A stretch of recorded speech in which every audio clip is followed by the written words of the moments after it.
Hello everybody and welcome to another third-party product review.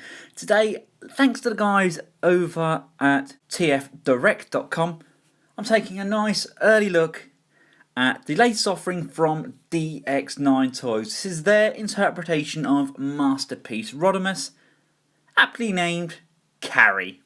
Now, Carrie, like the Toys R Us version of the Masterpiece Rodimus, does in fact come with his own Target Master. This is the DX9 interpretation of Firebolt. To be honest with you, he's probably the very weakest part of this entire toy. I don't personally see the need for him. I would like just a gun. I know some people like to think of Hot Rod as a Target Master, but this is just the Rodimus mould. I don't think he really needs a Firebolt equivalent, to be honest. What do you guys think? I mean, is this an essential piece? I mean, he does look nice. The sculpt is good. He looks like a mini version of Hot Rod himself. And bear in mind, these are still test shots. The colours may differ slightly, the tolerances may differ slightly when this comes to final production, but it feels like a finalised piece. It's very strong, very, very sturdy. The head, unfortunately, does not move. The shoulders are on balls. I thought there was going to be clearance issues there, but no, there's no clearance. It does clear that, goes up, like so. There's a ball joint on the elbow. Got this rather large forearm missile thing going on there. No waist swivel. Forwards, back, rotation, and rotation on the thigh. And the all-important ankle pivot. I just don't really think we need him. Now, of course, Firebolt does transform into Rodimus's main weapon. So it's a very, very slight part swarming with this. You just remove the top of the gun. And for now, just take this section out. And take this section out. Again, you will see paint wear because this is a painted test shot, not a final production. The seam on this is extremely well hidden. Just flip that up like so. That on the top there will tab in like this. Just rotate the fist around, and that's going to peg into the leg. Again with this side, rotate that fist around, and that pegs into the leg like so. Untab this leg, that comes round, and rotate this section round so that comes underneath and tabs in like so. Just a matter of holding everything together. Obviously the tolerances may change with the final production. Rotate, bring that round, flip that down. There's no tab on this section though. This one doesn't tab in, it just sits there. Just push everything together. Now the wings that we took off, we can bring in, and we can pop those, pop them this way. That one goes in there, like that, and in there, like that. They actually have a practical use as well. They hold everything together, and there's a tab just underneath there, so that slides in and sits under. And there is Rodimus's weapon. I actually prefer the Target Master in his weapon form, to be honest with you. I think the weapon mode resembles his Masterpiece figure by Takara a lot more. I mean, we can definitely see the similarities, what they were going for. They've got the sticking out wing sections there. It does have a double handle. This one kind of has a double handle. It looks more like a sniper rifle as opposed to like a cannon, I think, so it's not a cannon rifle. But yes, it works. It's a big, huge gun, and they managed to keep their Rodimus as a Target Master. Now, the rifle, in my opinion, does look a little bit too big for him. It doesn't overly work as well as it should. I think it's something maybe they can iron out. You have to adjust this section here. You have to move, so it's kind of like an armrest. To pull the section out and move it round so it goes around his bicep to get any decent sort of gun pose with it. I mean, he can lay down with it and use it as a sniper rifle. That works fine. It's just so long that it's not overly practical. Rifles and nitpicking aside, let's take a look at Rodimus himself, or Carry, whatever you want to call him. The Autobot logo I put on there just to see what it looked like. I think it works well. Not sure about the black outline on the flames. I know we had that with the Takara toy, but I don't really like the black outline. But that's something that maybe if they do keep, then Repro-Labels could just stick a sticker over here, here, and here, and that'd be absolutely perfect. I love the paint applications on this guy. I know they are only a test shot and just been painted up, but I think they work extremely well.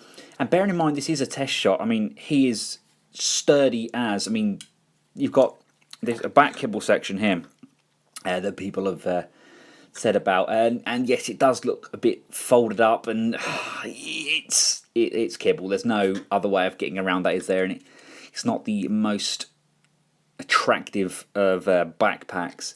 It reminds me of Extendar from the He-Man series, his folding up shield. But I mean, it's a really, really solid toy. If any of you have had any of the DX9 toys or something from Unique Toys, you know that the plastic that they're using now and the manufacturing quality is up there with the very best of the third parties. It's, as Vangelis would, you know, he is solid as, and this is only a test shot.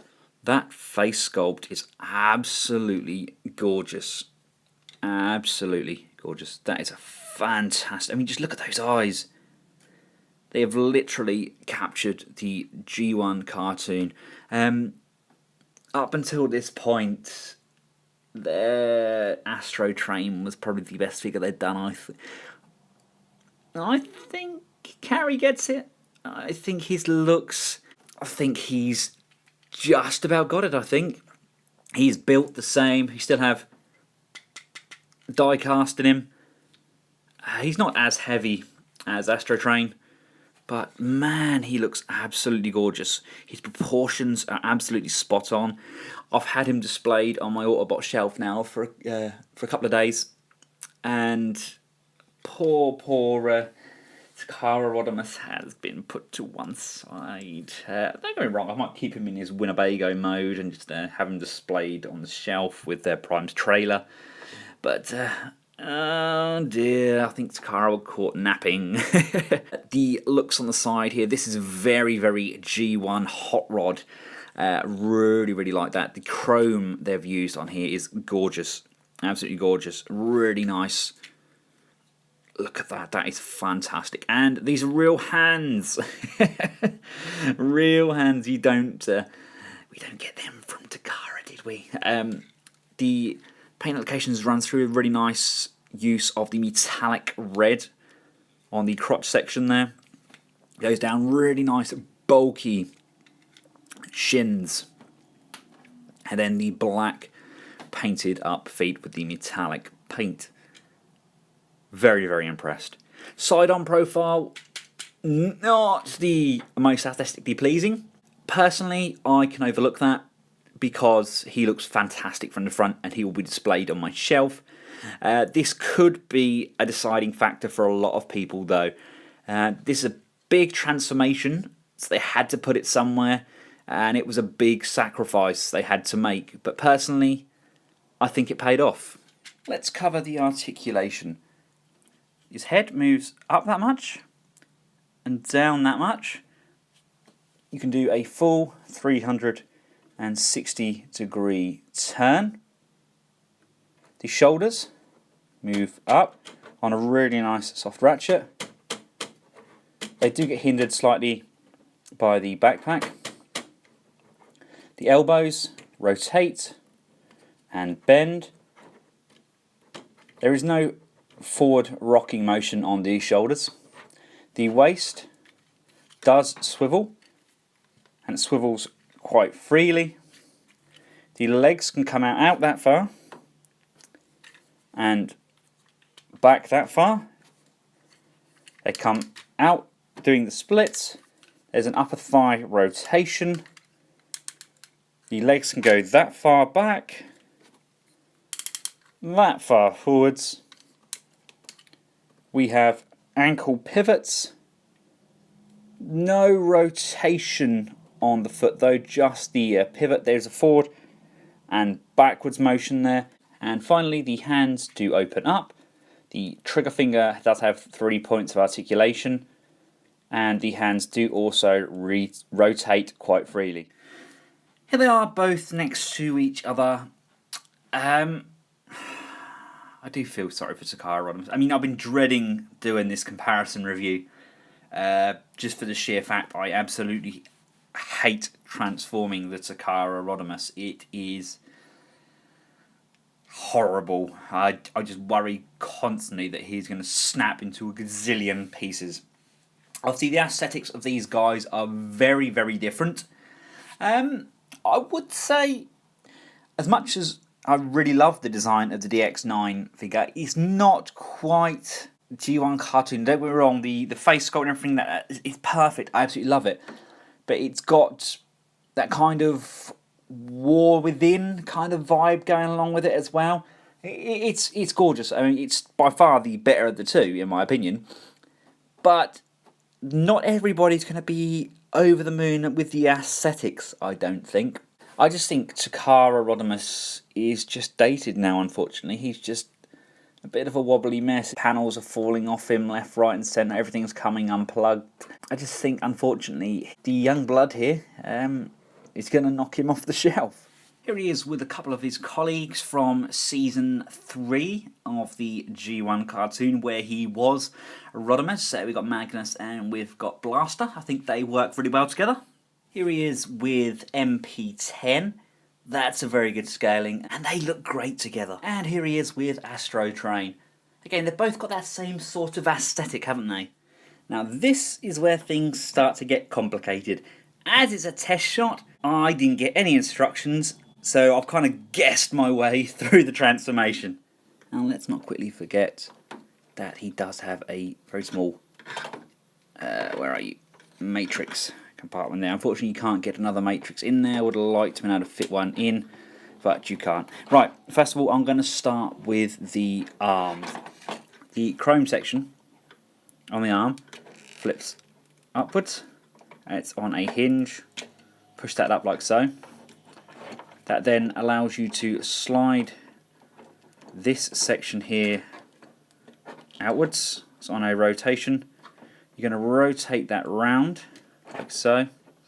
You can then fold the fist in so that the thumb goes in like so. Rotate this arm round, and the smokestacks are going to plug in on the arm like so. Unplug the arms. There's a tab just behind the chest. And at this point, I like to rotate the waist. And you've got a lot of stuff going on down on the bottom here. Fold up the foot and fold this section inwards so that fits nicely inside that foot section. Again, fold up and nicely inside. You can then lift this tab up and lift this tab up, and we now get to undo these legs. Just pull them all the way down like so. As you can see, I'm actually missing a tyre. It's because it's a test shot. It's a very small version and I don't have a tyre on there. Hey, that's the downsides of getting the test shots, I'm afraid. Rotate both the thighs like so and like so. And what we're eventually going to have is this section is going to fold up here and out of the way, but we need to get rid of this top section first. Look at the back section here. You want to just untab that.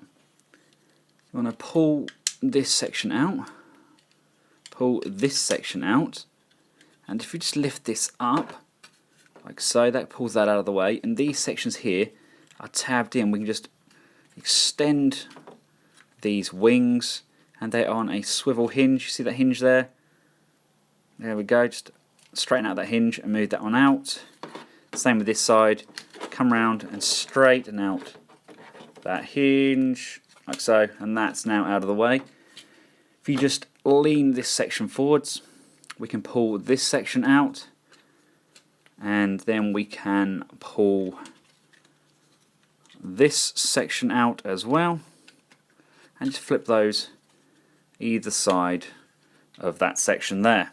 Rodimus's torso is on a slider, so it gives us ample room to negotiate the back section to be able to rotate it around. We can then pull up the head, rotate it back on itself so it sits nicely in this crevice here, and then we can bring this section all the way forward like so. Now that we've got all that back kibble out of the way, you can rotate the waist again, just rotate it back. It's not an essential part to rotate it in the first place, I just think it helps get everything out of the way so everything's just clear when you do all this back section. And what you need to do, you need to fold the feet upwards so they're on this grey section here, and then these legs are going to collapse, and that's going to lay on there like so. And then with this back section out of the way, you can just rotate the grey sections inwards. Again with this side, just pop that up, rotate that under the grey section, make sure the feet are fully down, and then fold this section inwards like so. Come round to this chest section, and basically this section here is going to extend upwards, and as you extend them upwards they're going to join in the middle. So this side and this side, tab those two together, and then as you tab those together, this chest section can now slide over those, and there's a tab here and here, and that's going to slide in and tab on that bonnet like so, securing the front section into place. We can now come round to these legs, make sure everything is flattened. There's a tab on the back of the smokestack section, that tabs into the leg. Again on this side there's a tab, that's going to tab in on the leg like so. Now it's a matter of just tabbing all of this section in. Make sure there's a tab on the inside here, they tab in on the leg here. Same again on this side, that tabs in. This back section will fold down. There's a tab on this flame section that tabs into the red section here. That tabs that in, securing it into place. And again on this side, that just helps form this hard shell. And basically we then just need to slide the smokestacks in and the smokestacks in, tab all of these little bits in.